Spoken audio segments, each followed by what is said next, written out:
మహిమా స్వరూపియగు మన ప్రభువైన యేసుక్రీస్తును గూర్చిన విశ్వాస విషయములలో మోమాటము గలవారై ఉండకుడి అని చెప్పి ఇప్పుడు వరకు చెప్పిన మాటలు మీకు అర్థమైనాయి కదండి.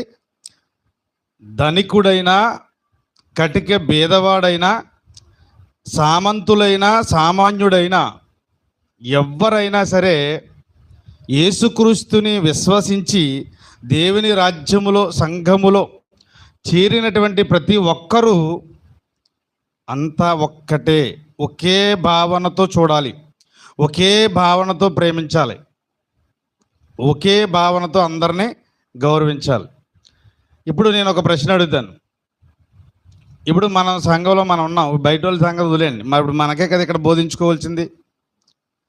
ఇప్పుడు మీరు అలాగా అందరినీ ఒకే విధంగా చూసారా? అందరినీ ఒకే విధంగా ప్రేమించారా? నాతో సహా